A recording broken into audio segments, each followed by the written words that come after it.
Assalamualaikum warahmatullahi wabarakatuh. Alhamdulillahirabbil alamin wa bihi nasta'in ala umur dunya waddin. Wassalatu wassalamu ala asrafil anbiya'i wal mursalin sayyidina wa maulana Muhammadin wa ala alihi wa sahbihi ajma'in. Amma ba'du. Saya perwakilan dari kelompok 4 ingin mewawancarai wali dari Risa Aulia Amanda. Saya Muhammad Timilwani dan rekan saya Alia Nurmawati. Dan kita akan mewawancarai Bapak Iwan Fatih Fauzan. Ya, alhamdulillah udah ada di sebelah kita ya. Apa kabar, Pak? Alhamdulillah sehat. Alhamdulillah. Bagaimana Pak keadaan saat pandemi di sini? Alhamdulillah berjalan dengan lancar sesuai protokol kesehatan. Alhamdulillah ya Pak ya. Ya. Mungkin langsung ke pembahasan pertanyaan kita mau untuk publik luar gitu. Mempertanyakan publik luar. Ya Pak, pertanyaan yang pertama, dari mana pertama mengetahui UIK itu Pak? Pertama kali mengetahui informasi tentang Universitas Ibnu Khaldun dari kerabat. Keluarga. Kerabat itu mengasih tahu Bapak untuk di UIK bagus atau tidaknya bagaimana Pak? Ya, jadi informasi pertama dari kerabat, kemudian coba searching di internet ya. Iya. Terkait. Kenapa Bapak tertarik gitu untuk mendaftarkan Risa Aulia Amanda ini sebagai adik masuk ke UIK gitu? Baik, yang pertama kenapa saya tertarik mendaftarkan adik saya ke UIK, karena UIK ini selain mengajarkan ilmu akademis juga mengajarkan akhlak dan ilmu spiritual terkait agama Islam. Iya, itu yang berarti pertama. Tertariknya dari ilmu agamanya Pak, dari adab ilmu agamanya ya Pak. Benar. Di situ ada. Terus menurut Bapak sendiri, apa sih kelebihan dan kekurangan dari UIK? Berbicara terkait kelebihan UIK, yang saya lihat program jurusan di UIK sudah terakreditasi ya. Iya. Termasuk program yang sedang dijalankan oleh adik saya juga terakreditasi A kalau nggak salah, benar. Iya benar. Kemudian untuk kelebihan yang berikutnya dari sisi lokasi, dengan domisili atau tempat tinggal kami juga tidak terlalu jauh, masih sama-sama di Bogor. Strategis lokasi, dari sisi lokasi strategis. Kemudian mungkin kalau untuk kekurangan ya saya kayaknya belum memikirkannya. Iya, belum nemu gitu. Belum nemu kayaknya. Iya. Terus bagaimana menurut Bapak perihal lingkungan sosial di UIK? Ini mungkin pertanyaan yang cukup sulit ya, karena lingkungan sosial di masa pandemi ini jadi agak kurang bisa memberikan informasi yang akurat gitu ya. Tapi saya mungkin lebih ke harapannya. Mudah-mudahan harapannya lingkungan sosial di UIK baik, terus berakhlak dan mendidik ke arah ketaatan kepada Allah Subhanahu wa taala. Amin. Demikian. Ya, menurut Bapak seberapa besar peluang lulusan UIK untuk bisa diterima di lapangan kerja? Lulusan di UIK saya berharap sangat bisa diterima di masyarakat ya. Dan saya lihat juga untuk program ini sepertinya jarang di universitas yang lain, sehingga peluang yang akan muncul itu mudah-mudahan tinggi. Amin. Diterima di masyarakat karena programnya cukup tidak banyak. Terus menurut Bapak seberapa penting program studi KPI sehingga Anda setuju untuk mengambil prodi tersebut untuk adik Anda? Ya, terkait ini tentunya yang terpenting adalah bagaimana membentuk karakter adik saya untuk lebih bisa bersosialisasi ya terhadap masyarakat gitu kan. Kemudian juga komunikasinya juga semakin berkualitas gitu di masyarakat. Dan juga tidak lupa bahwa agama kita juga kan menganjurkan untuk berdakwah dan menyampaikan perintah-perintah Allah Subhanahu wa taala, mudah-mudahan bisa dilakukan. Itu.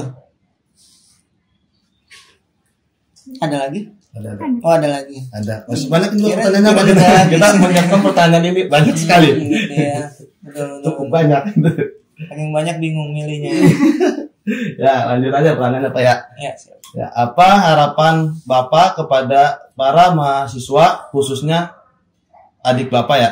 Iya. Sebagai mahasiswa yang berkuliah di UIK, apa harapan Bapak itu? Harapan saya semoga bisa menjalani perkuliahan dengan baik, mendapatkan nilai yang baik, mempunyai teman-teman yang juga baik, gitu ya, sampai nanti tiba di masa kelulusan juga mudah-mudahan tepat waktu. Demikian. Ya, jadi biar lulus Anda gitu caranya. Iya. Mungkin pesan saya yang sudah juga saya sampaikan kepada adik saya, jangan pacaran dulu ya. Iya. Gitu ya. Penting itu Pak. Harus belajar dulu fokus. Belajar fokus, berkarir. Betul. Terima kasih. Lanjut. Terus apa perkembangan yang Bapak rasakan selama 2 semester ini dilihat dari adik Bapak? Oke. Saya rasa kalau untuk akademisnya saya lihat bagus ya. Bagus akademisnya.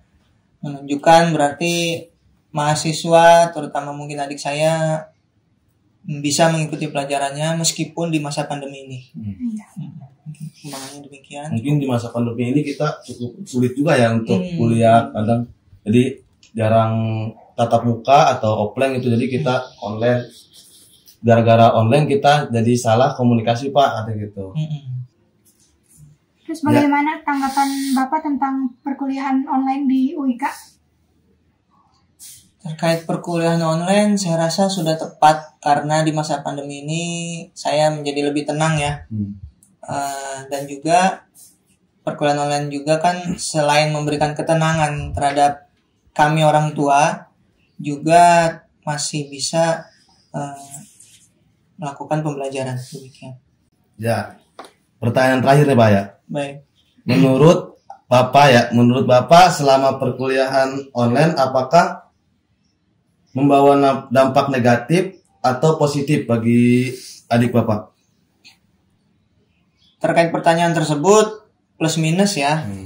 Perkuliahan online ini ya ada dampak positifnya dan juga ada dampak negatifnya. Tadi yang pasti sudah saya sebutkan ya, dampak positifnya itu ya kita jadi lebih tenang gitu belajar karena kan di masa pandemi ini penularan COVID-19 itu kan sangat cepat ya, sehingga kita merasa tenang belajar di secara online. Mungkin dampak negatifnya juga ada learning loss-nya gitu, ada yang kehilangan pembelajaran yang hilang, di mana di online itu tidak ada gitu. Namun di pembelajaran offline itu ada, seperti berkomunikasi dengan sesama demikian kan, kemudian mengajarkan hal-hal lain yang mungkin tidak bisa disampaikan di online. Ini ada learning loss-nya. Ya mungkin segitu saja Pak yang bisa saya perkenalkan ke Bapak ya. Oke. Kurang lebihnya mohon maaf. Wassalamualaikum warahmatullahi wabarakatuh. Waalaikumsalam. Baik, teman-teman semua, sebelumnya perkenalkan nama saya Hoka Asfari, kemudian di sebelah saya ada rekan saya. Nama saya Siti Kayla Syahrofa. Ya, pada kesempatan kali ini kita sudah bersama dengan Buya. Sebelumnya boleh diperkenalkan dirinya dulu Buya. Oh gitu. Ya. Nama Ibdal Syah ya. Jadi saya seorang dosen di KPI. Sebelumnya Buya izin untuk mewawancarai Buya karena ada tugas UTS Public Relation, mewawancarai salah satu publik dalam ya, publik dalam WIK gitu. Mohon maaf mengganggu waktu Buya sebelumnya dan izin ya Buya ya kita wawancarai. Baik, Buya, pertanyaan pertama ini, apa sih yang mendorong Buya menjadi dosen di UIK ini? Ya. Pertama, Buya sendiri kan alumni, jadi dulu kuliah di Fakultas Syariah. Nah, setelah itu merasa bahwa di Ilmu Khaldun ini sesuai dengan hati nurani gitu ya. Nah, makanya Buya bergabung. Iya. Jadi karena Buya merasa ini klop gitu ya Buya di UIK gitu, mengajarnya pakai hati gitu ya Buya. Gitu. Baik Buya. Kemudian selama Buya menjadi dosen, apa aja sih yang udah Buya dapat? Kayak pengalaman apa aja gitu yang udah Buya dapat? Ya, di samping memahami karakter mahasiswa ya, juga termotivasi juga untuk menulis. Nah, nulis buku gitu. Kan kalau kita dosen, kalau nggak ada motivasi itu nggak diterbit bukunya. Ya, jadi di samping memahami, mahasiswa ini beda-beda gitu. Ya. Jadi satu kesenangan tersendiri berhadapan dengan setiap angkatan itu yang berbeda-beda. Nah, kemudian motivasi untuk menulis.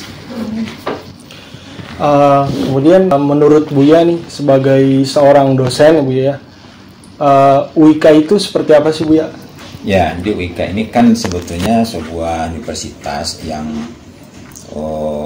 basicnya ya atau landasannya itu adalah dakwah Islam. Bagaimana Islam itu didakwahkan tapi melalui lembaga pendidikan gitu. Nah, makanya di UIK ini ada tiga unsur: masjid, pondok pesantren, sama universitas. Nah, misalnya Ilmu Khaldun mestinya Al-Hijri, pesantrennya oleh Al-Bab. Menurut Buya sendiri ya, sebagai seorang dosen, kalau boleh tahu Buya berapa tahun Buya menjadi dosen? Sejak dari tahun 92.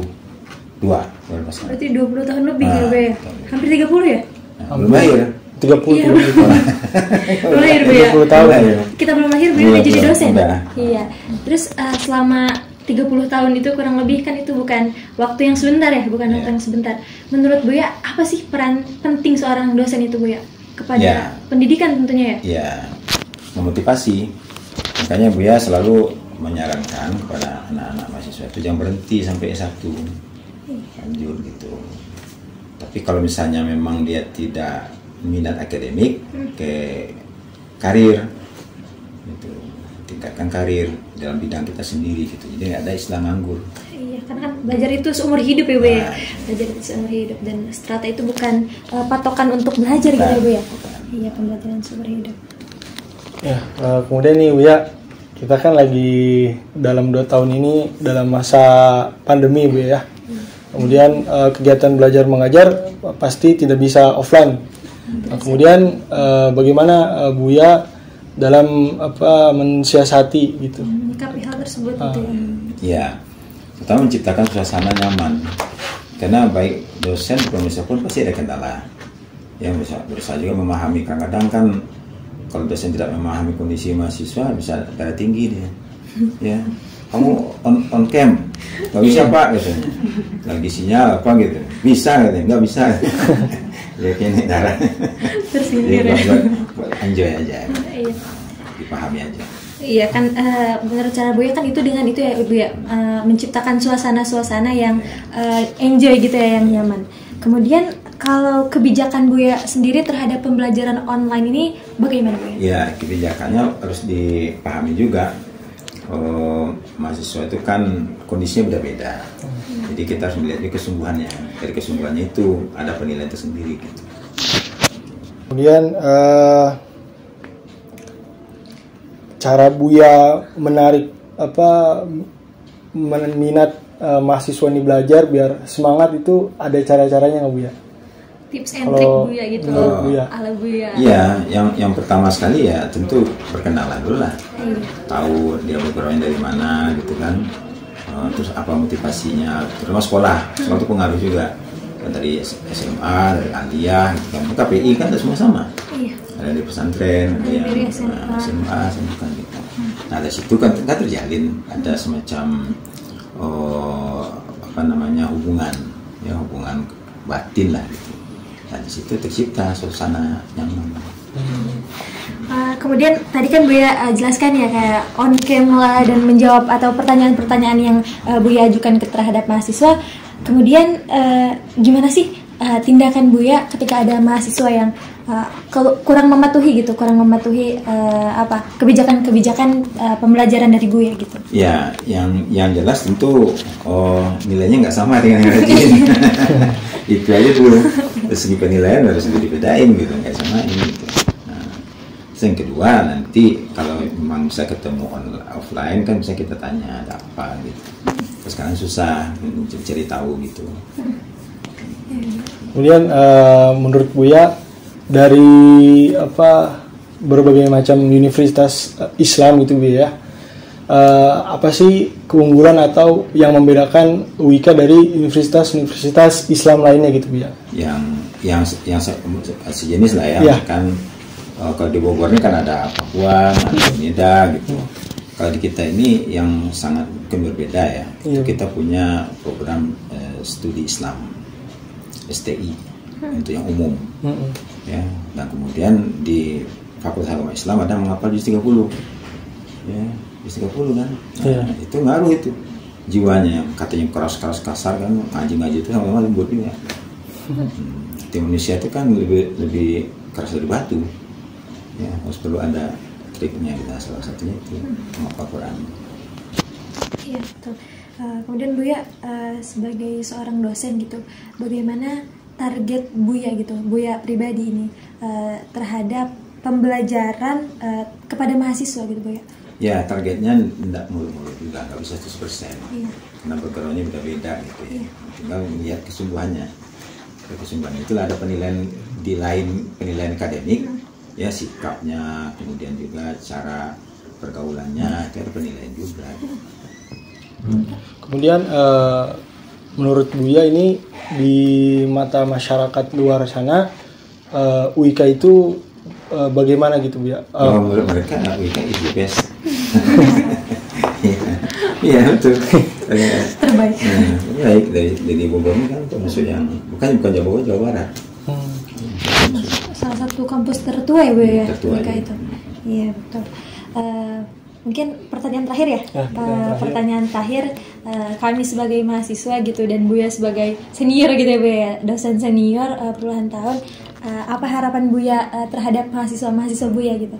Ya harapannya adalah mereka itu berkiprah di masyarakat itu bermanfaat. Ya, manfaatnya itu yang penting dulu. Jadi ada nilai-nilai ibadahnya, jangan hanya karir sukses dalam pengertian sukses gajinya gede, duitnya banyak, bukan, tapi dia berkontribusi dalam kehidupannya, di dalam solehnya gitu. Itulah iman, ilmu, amal itu. Baik. Sekali lagi boleh gak sekali lagi deh Buya kata-kata mutiara dari Buya gitu, quotes untuk teman-teman yang akan nonton video ini gitu Buya. Kalau Buya sih prinsip Buya dulu ridho Allah ridho walidain. Ridho Allah ridho orang tua. Kemana pergi gitu kan harus minta ridhonya. Jangan maksakan keinginan kita. Hargai dia apa harapannya. Kadang-kadang ada mahasiswa kan nggak mau dia wisuda. Kenapa sih saya wisuda? Dia lupa wisudanya itu bukan untuk kebahagiaan sendiri, itu kebahagiaan orang tua. Iya. Mungkin cukup sekian ya Buya. Terima kasih banyak Buya sudah menyempatkan waktunya untuk kita tanya-tanya, untuk kita wawancara. Dari kami berdua mohon maaf kalau ada kata-kata yang menyinggung atau kata-kata yang kurang berkenan di Buya. Mungkin itu ya. Iya. Mungkin cukup sekian. Terima kasih pada Buya. Terima kasih Buya. Mungkin cukup sekian dari kami. Wassalamualaikum warahmatullahi wabarakatuh. Sekarang ini kita akan mewawancarai alumni UIK. Perkenalkan, nama saya Salsabila. Dan saya Risa Uwi Amanda. Di sini kita bersama kakak siapa kak? Saya Fitri. Kak Yuni. Kalau boleh tahu lulusnya tahun berapa sih dari UIK? Kita lulus 2007 ya? Iya, tahun 2007. Terus di fakultas apa kita teh? FAI agama Islam jurusannya dulu PGTK ya sebutnya ya. Tapi dulu di sana tuh baru ada diploma 2, jadi cuma 2 tahun setelah angkatan kita beres udah nggak ada lagi. Jadi kita angkatan terakhir. Angkatan terakhir D2 itu ya? Iya. D2 itu ada PGTK dan juga ada PGSD. Ya, betul. Oh gitu. Kita langsung ke pertanyaannya aja ya. Gimana sih cara kakak bisa sampai menyelesaikan kuliah di UIK? Ada tipsnya gak? Untuk kita-kita juga nih, masih semester 2 kan? Tipsnya. Semester 2? Semester 2. Ayo, siapa dulu? Boleh? Tips? Tips apa tadi? Tips lulus kuliah dengan lancar. Kuliah dengan lancar pastinya belajar, terus harus semangat juga baca. Itu literasinya harus ini banget, harus terus karena kan dengan kita baca kita bisa lebih lebih fokus, terus ketika ujian, terus itu aja sih, yang penting kita belajar aja. Belajar dan semangat, karena kan kalau kita itu PGTK, jadi bener-bener yang fun banget ya sebetulnya. Iya, jadi kita tuh belajarnya nyanyi, terus nari, terus gambar, jadi fun banget gitu buat kita. Dan tetap sih kita bacanya paling tentang teori-teori kayak gitu. Jadi tips untuk kita, untuk teman-teman nih, adik-adik yang mau udah semester 2 kan ya? Nah itu terus belajar, pokoknya jangan patah semangat. Intinya literasinya harus ini aja. Kalau sekarang tuh PGTK-nya kelas pagi atau sore atau gimana? Nggak ada kan? Nggak ada, kayak diganti sama PGSD aja. PGSD aja. Kan adanya di FKIP ya, sekarang pindah bukan? Iya. Kalau dulu zaman kita tuh ngambilnya kelas sore. Jadi orang-orang yang kerja dari pagi sampai siang, kuliah dari siang sore ke malam. Jadi gimana caranya itu kan nge-push semangatnya kan luar biasa ya.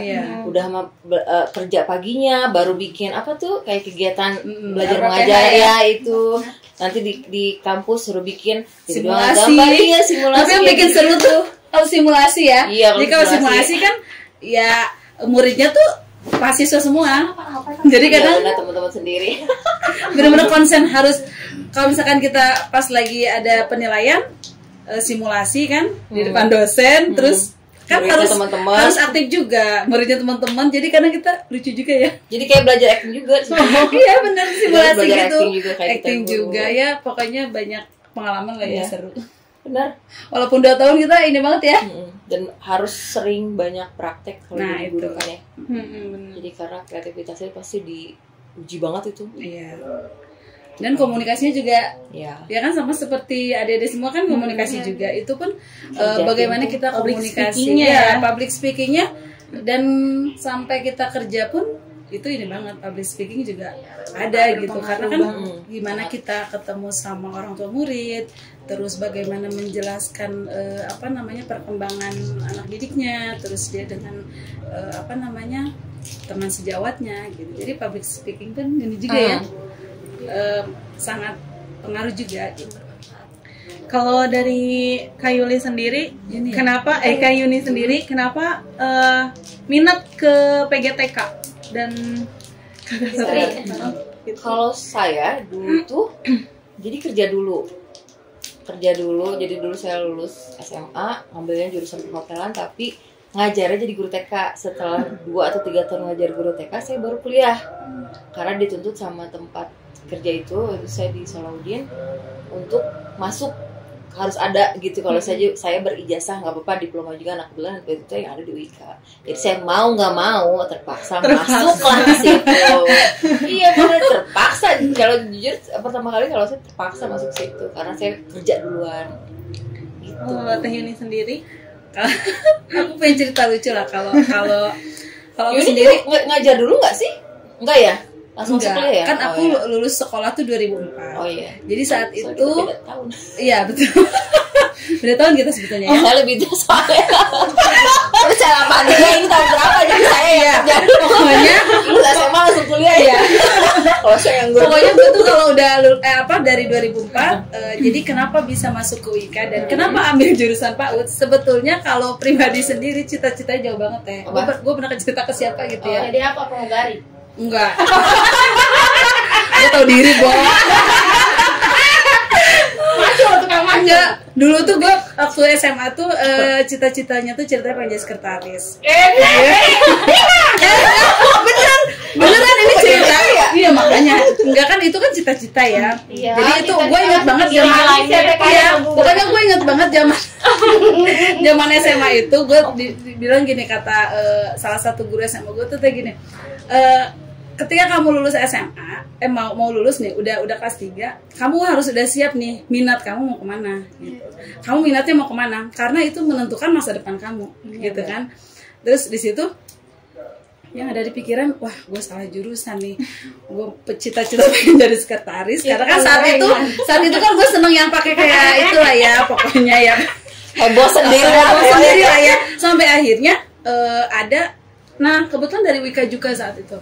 Jadi di sekolah gue tuh di MAN 1 ada yang PPL juga, PPL terstruktur kayak sama seperti kita. Dia kalau nggak salah PAI. Nah dari situ nanya-nanya lah kan, jadi guru tuh gimana sih gitu. Ini endingnya kemana gitu. Nanti tuh ini kalau dia mau lulus S1 tuh harus ada PPL.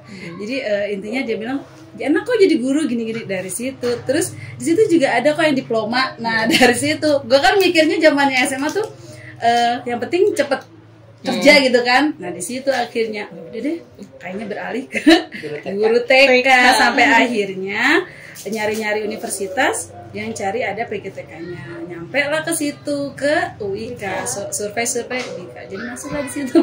Jadi jauh ya pokoknya dari sekretaris ke UIK, karena kalau saya langsung dari 2004 itu lulus SMA langsung ke PGTK UIK, jadi memang nggak ada jeda.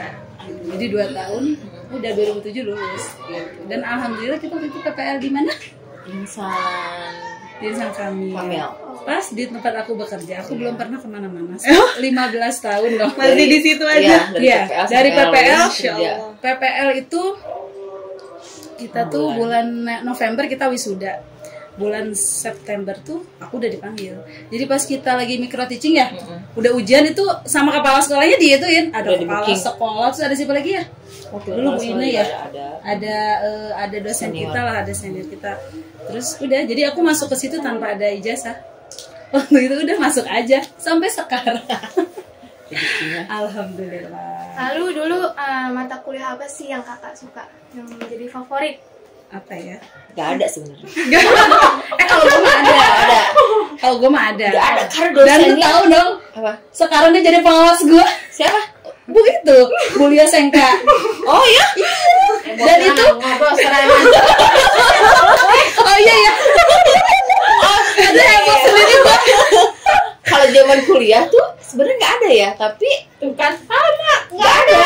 Tapi nggak ada minat karena nggak ada. Jadi sebenarnya makanya tadi karena basic saya karena terpaksa karena udah kerja itu kan, jadi mau nggak mau ya udahlah masuk ke situ gitu loh. Dengan waktu itu kan UIK tuh biayanya termasuk murah lah, terjangkau banget. Udah gitu bisa dicicil. Apalagi saya dulu kan kerja duluan, kuliah setelahnya itu benar-benar uangnya itu dari hasil kerja saya, orang tua saya tuh nggak ada andil gitu kan. Tepuk tangan dulu ya. Makanya nggak ada mata kuliah yang ini, tapi pada akhirnya pun setelah terpakai di jadi guru itu praktek. Pokoknya saya senang mata kuliah yang serba praktek, kayak misalnya menari, menggambar, kayak gitu. Pokoknya serba praktek, nggak banyak materi pokoknya. Saya paling sebel kalau banyak materi. Kalau aku sih lebih ke ini ya Teh, dulu lebih ke dosennya. Jadi gimana cara dia mengajar mahasiswanya. Jadi dan sekarang kebetulan kan masih jadi kenal lah kayak dosen yang dulu itu ternyata berkecimpung di dinas pendidikan, otomatis ketemu dong kayak Bunda Teri, dan itu gue punya pengalaman banget sama Bu Lia Sengkawati. Itu makanya gue seneng dari situ, soalnya ada pengalaman. Dulu tuh pernah lah pokoknya pas ulang tahun dikerjain sama dia. Ingat deh pokoknya sama Bu Lia Sengkawati itu, dikiranya gue belum ngerjain tugas, taunya ulang tahun itu berkesan banget. Dan thanks ya guys, the gang. Dan juga ada nama saya Reja. Kami dari Public Relation KPI 2A. Di sini kami sudah ada narasumber yaitu dengan ibu kami, Sekretaris Program Studi Komunikasi Penyiaran Islam, yaitu Ibu Dewi Anggreni. Bu, selamat siang Ibu. Selamat siang. Bu, mohon maaf ini kami akan mengajukan beberapa kali pertanyaan ya Bu ya, tentang pembelajaran online di kampus. Baik, itu pertanyaan pertama. Pertanyaan pertama ini kita terkait program Merdeka Belajar Bu ya, atau MBKM ya. Sebelumnya bisa dijelaskan dulu Bu, apa itu MBKM itu Bu? MBKM ini Merdeka Belajar Kampus Merdeka. Ini program dari Bapak Menteri kita ya, Bapak Nadiem Makarim, yang dilaksanakan, yang sebagai pelaksananya adalah kampus-kampus yang ada di seluruh Indonesia. Nah, salah satunya kita, Universitas Ibnu Khaldun, juga ikut terlibat mensukseskan program MBKM ini. Nah, kebetulan kita di program studi komunikasi penyiaran Islam juga ikut terlibat menyukseskan lah ya program MBKM ini. Kita sekarang sudah ada di periode ketiga KM Kampus Mengajar ini. KM 1 KPI itu mengirimkan 1 mahasiswa. KM 2 kita ada sekitar 8 mahasiswa yang ikut dalam Kampus Merdeka Belajar. Dan KM 3 kita ada 6 mahasiswa. 6 mahasiswa ini juga terdiri dari semester 4 dan semester 6. Nah, apa keunggulannya kita mengikuti kampus Merdeka Belajar ini? Di dalam kampus Merdeka, di kurikulum MBKM, otomatis kalau kita mengikuti program MBKM, kita akan dikonversi mata kuliah kita yang sebanyak 20 SKS, jadi nggak perlu ikut kuliah di semester itu, dan akan dikonversikan sesuai dengan nilai yang mereka dapatkan pada saat mereka melakukan praktek pembelajaran MBKM di sekolah tempat mereka belajar, mengajar. Nah, di antara 20 SKS yang dikonversi tersebut akan disesuaikan dengan mata kuliah yang ada di semester itu. Jadi kalau misalnya ada mata kuliah public speaking atau public relation dan dia sesuai dalam praktek kegiatan mengajarnya, atau mungkin pelajaran bahasa Inggris, pelajaran bahasa Arab di sekolahan tempat dia mengajar, dia ikut mengajar bahasa Inggris atau bahasa Arab, maka akan dikonversikan nilai dia mengajar itu ke dalam SKS-nya. Jadi semester itu mereka full, tidak perlu mengikuti perkuliahan, mereka melakukan aktivitas di luar kampus. Terus manfaatnya, apa manfaatnya anak-anak kita? Tadi kan yang pertama dikonversikan nilainya. Terus yang kedua, secara tidak langsung program MBKM ini akan mengaktualisasikan mahasiswa kita dengan dunia kerja. Nah, baik itu di industri ataupun di masyarakat. Nah, dengan dia terlibat dalam aktivitas MBKM di luar kampus, maka mereka juga akan beradaptasi bagaimana caranya dia mengamalkan ilmu yang dia punya di masyarakat. Begitu. Baik Ibu, ini kan dari yang Ibu paparkan tadi barusan mengenai MBKM itu. Namun mungkin ada kawan-kawan di luar sana yang masih belum paham Ibu.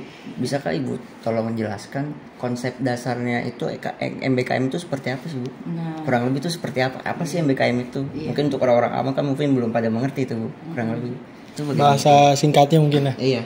Merdeka Belajar Kampus Merdeka. Ya, MBKM. Itu jenis kayak nanti mahasiswa akan lebih banyak magang, praktik atau seperti apa Ibu? Nah, kalau di KPI mungkin Kampus Merdeka Belajar ini orang melihat kan, masa KPI ngajar mah mendingan di PAI atau di PGMI gitu ya. Tapi tidak begitu ya konsepnya. Kenapa masih bisa dikonversi? Kita ada sekitar 144 SKS yang ada di KPI. Dari 144 SKS, mata kuliah yang tersedia di dalamnya itu banyak sekali yang bisa diamalkan pada saat dia melakukan praktek mengajar. Jadi MBKM ini anak-anak kita itu dia di semester itu akan mengajar di satu sekolah. daftar sekolahnya itu di list oleh si Dikti. Nanti mereka mendaftar melalui online website Dikti secara resmi. Dia akan register sendiri dengan akunnya dia.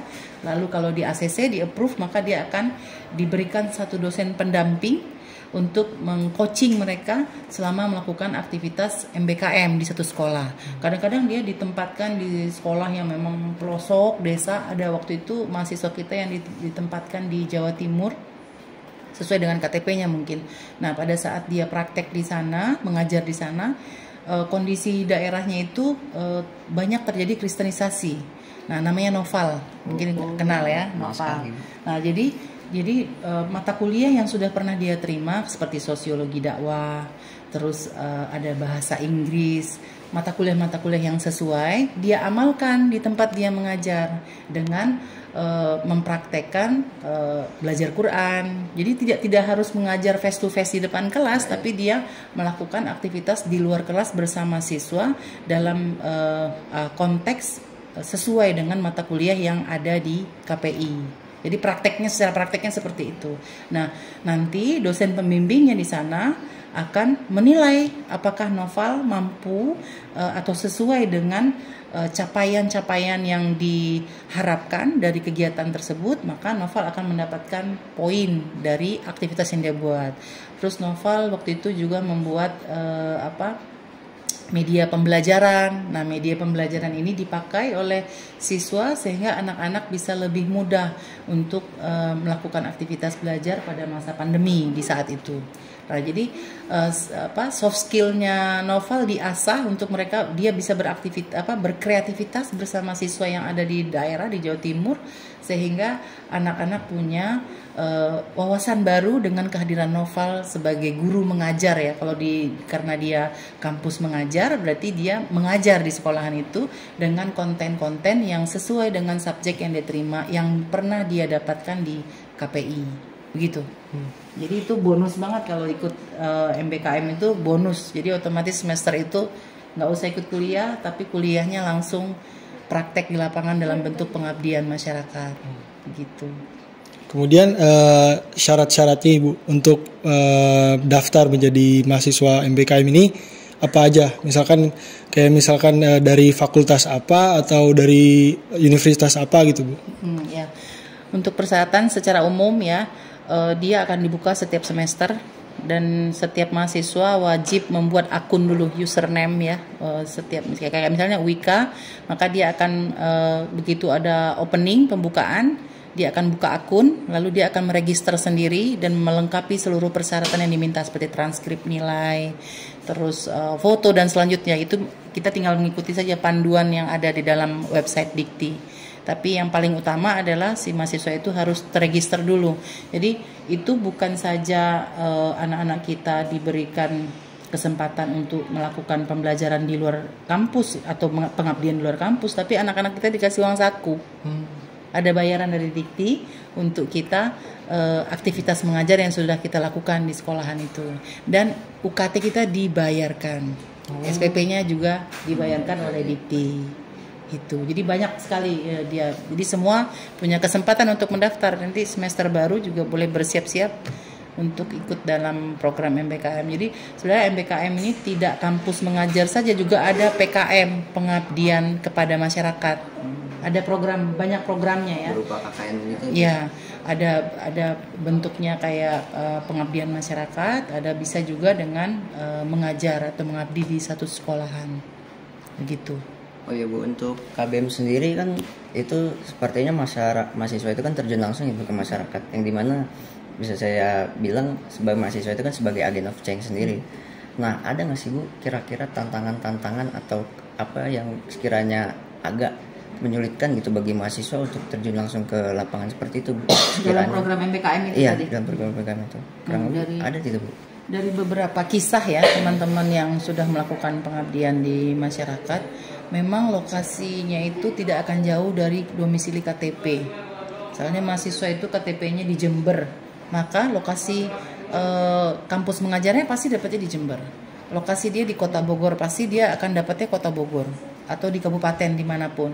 Nah, dari beberapa laporan dari teman-teman yang sudah ikut, ada beberapa kendala juga yang mereka ditugaskan di sekolahan yang lokasinya jauh lah dari keramaian. Jadi akses untuk ke sana otomatis kan karena mengajarnya selama 4 bulan ya, 1 semester, berarti mereka juga harus mencari tempat tinggal.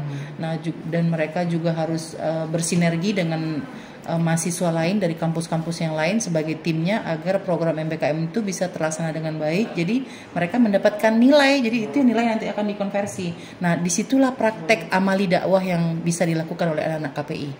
Begitu dia datang ke satu desa, otomatis dia akan ketemu RT, RW, kepala desa. Nah, disitulah praktek pengabdian yang dibuat oleh anak-anak KPI untuk menunjukkan bahwa dia adalah seorang mahasiswa KPI yang bisa melakukan amali dakwah ya bersama masyarakat tempatan. Nah, dengan kedekatan yang komunikasi yang dia bangun bersama lingkungan sekitar ya otomatis akan tercipta hubungan yang harmoni. Mereka dapat tempat tinggal ya, difasilitasi tempat tinggal, kalau enggak ya terpaksa harus bayar kos-kosan ya, mencari tempat. Jadi belum lagi kalau dia tidak menurut informasi yang sudah melakukan MBKM ya, dari beberapa prodi lain, istimewanya KPI itu karena kita belajar komunikasi, kita belajar juga untuk negosiasi dengan masyarakat tempatan. Jadi banyak materi pembelajaran yang sudah didapat di KPI itu mereka bisa amalkan sehingga mereka terpakai saat mereka turun di masyarakat. Nah, itu challenge-nya mungkin ya, tapi secara umum kesulitan dalam proses belajar mengajar anak-anak tidak ada kendala ya, walaupun mereka ditempatkan di sekolahan-sekolahan yang notabene itu jauh dari teknologi ya, lokasinya itu di perbatasan ataupun lokasinya itu jauh dari desa, tapi tetap anak-anak kita bisa membawa diri untuk melakukan praktek MBKM di sekolahan di mana mereka ditugaskan. Baik, kalau dari UIK sendiri Bu, bagaimana? Apakah bagaimana UIK menyambut program MBKM ini Bu? Bisa dijelaskan gitu dari UIK-nya sendiri gitu.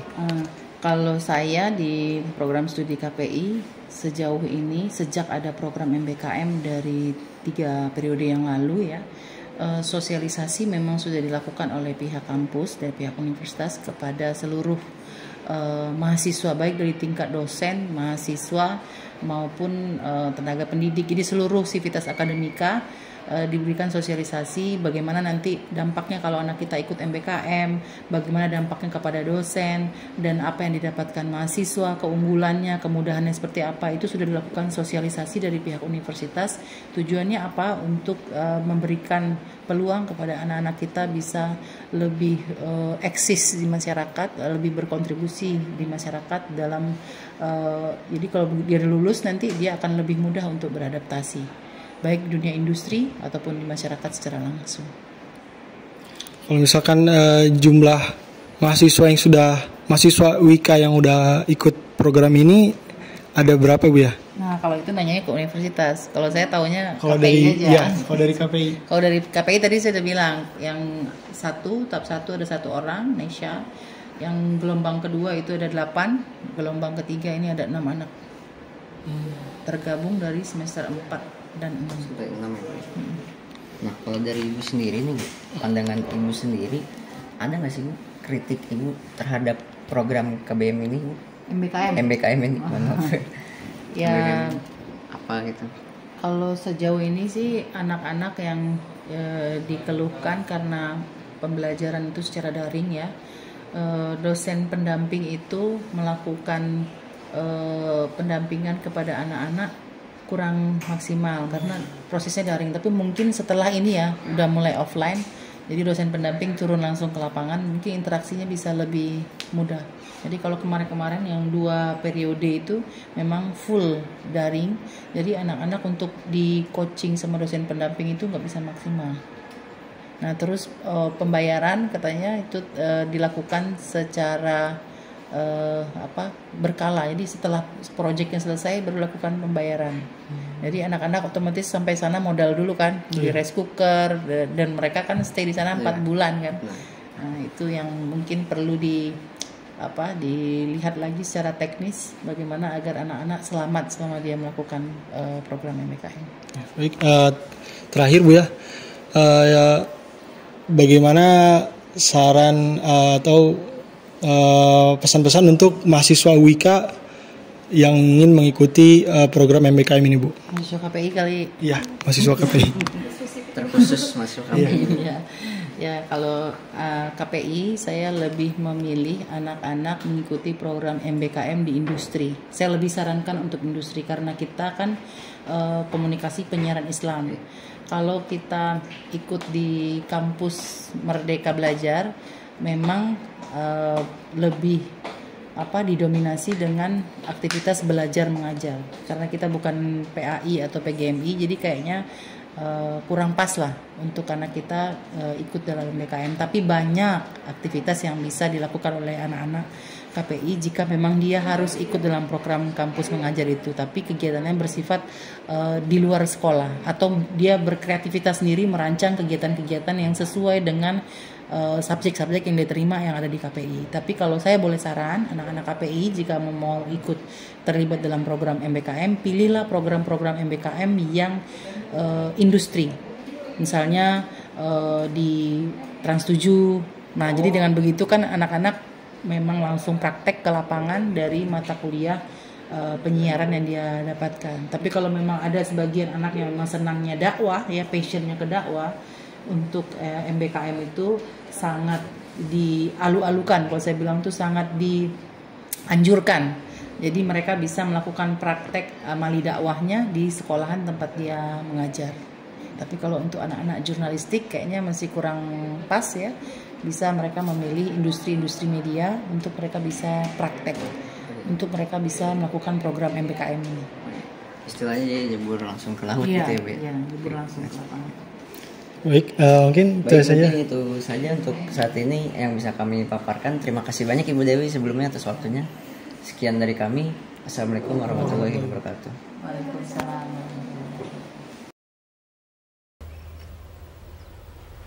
Wait a minute.